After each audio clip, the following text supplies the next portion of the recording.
City FM sur la décision de la Haute Autorité de l'Audiovisuel et de la Communication. C'est avec consternation, indignation et angoisse que l'ensemble du personnel du groupe Sud Média, la télévision, la chaîne du futur et la radio City FM a appris les termes de la lettre du président de la Haute Autorité de l'Audiovisuel et de la Communication, HAC, informant du retrait des fréquences des deux médias. Depuis le début de cette situation, le personnel du groupe Sud Média a observé l'évolution des événements et les tractations entre la HAC et la direction du groupe Sud Média et les organisations professionnelles de la presse, espérant une issue favorable.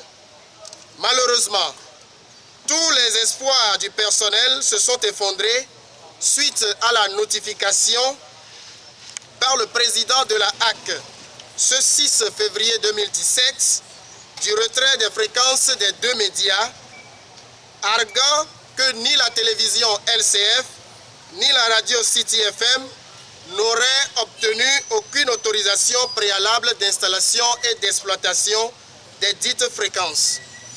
Au regard de cela, le personnel du groupe Sud Média voudrait apporter les éclaircissements suivants. 1. L'installation et l'exploitation de toute entreprise de presse sur le territoire togolais sont nécessairement subordonnées à une autorisation préalable de la HAC. Les deux médias, LCF et City FM, émettent depuis près de 10 ans déjà. Il est inconcevable qu'ils aient pu fonctionner sans avoir au préalable déféré aux obligations administratives. D'ailleurs, il existe des correspondances entre la HAC et l'ARTP et vice-versa qui démontrent à suffisance que la procédure a été bel et bien respectée au démarrage des activités des deux médias. 2. LCF a assuré depuis sa création et pendant plusieurs années des permanences journalières à la présidence de la République. 3. LCF et City FM ont toujours bénéficié de l'aide de l'État à la presse dont les conditions d'attribution sont fixées par la HAC. 4. Le groupe Sud Média est à jour vis-à-vis de l'administration publique en ce qui concerne le paiement des taxes et des redevances. 5. Sur le plan professionnel, ni LCF ni City FM n'ont fait l'objet d'une quelconque mise en demeure de la part des instances de régulation de la presse. Une telle décision devrait en principe, et ça c'est le 6, faire l'objet d'un consensus total, sinon large, des 9 membres de la HAC. Mais en son sein, des voix discordantes se font déjà entendre.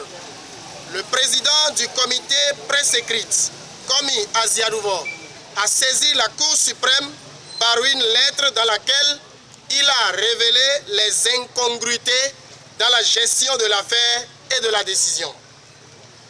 Fort des éclaircissements ci-dessus apportés, le personnel du groupe Sud Média se pose les questions légitimes suivantes. 1. Comment une institution étatique de cette trempe peut tenir l'argument selon lequel les dossiers du groupe Sud Média n'ont pas été retrouvés dans ses archives, alors même que ces dossiers ont été déposés à maintes reprises par l'administration du groupe Sud Média. 2.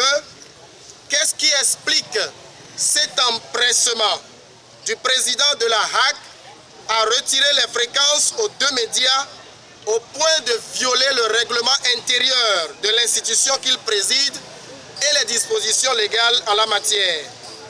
3.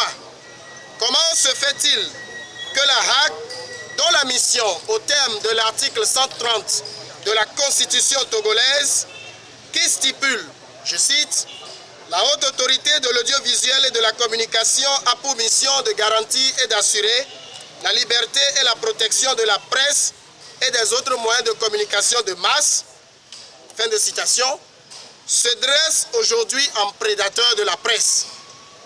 Et 4. Quelles sont la HAC en tant qu'elle réservée aux deux organes et au personnel? C'est cette dernière interrogation qui fonde notre sortie de ce jour. Le groupe Sud Média emploie près de 80 personnes à temps plein. La plupart sont des responsables de famille. Toutes ces personnes se retrouvent aujourd'hui dans une situation d'incertitude professionnelle.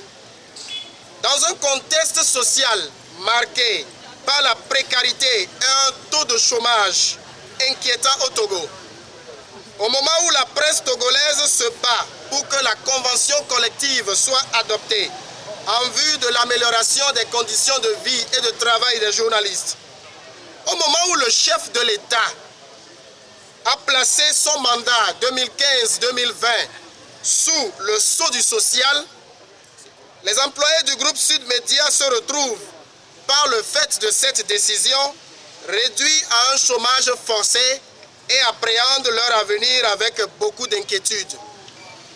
C'est pourquoi nous lançons un appel à la haute autorité de l'audiovisuel et de la communication à reconsidérer sa décision pour ne pas exposer près de 80 personnes ainsi que leurs familles à une précarité certaine. Aux autorités compétentes, au rang desquelles le chef de l'État, le président de la République, de même que les représentations diplomatiques, a œuvré dans le sens de la résolution rapide de cette situation. Aux organisations professionnelles de la presse, à continuer la médiation pour que, et là je cite le communiqué conjoint du CONAP et autres organisations, cette décision soit rapportée sans délai afin que les vraies négociations s'ouvrent avec LCF et City FM en vue de la régularisation de la situation. Par ailleurs, le personnel du groupe Sud Média soutient sa direction générale dans les diverses démarches judiciaires en vue de faire rétablir le droit. Il s'intègre aussi entièrement dans la démarche des organisations de la société civile en vue de la réouverture des deux stations. Le personnel remercie également toutes les personnes physiques, les organisations de divers ordres qui se sont impliquées dans ce combat. C'est le combat de tous. La liberté d'expression et de presse ont été acquises de haute lutte. Aucun iota de cette liberté ne doit être cédé. Fait à Lomé le 8 février 2017, le personnel du groupe Sud Média. Je vous remercie. Bon.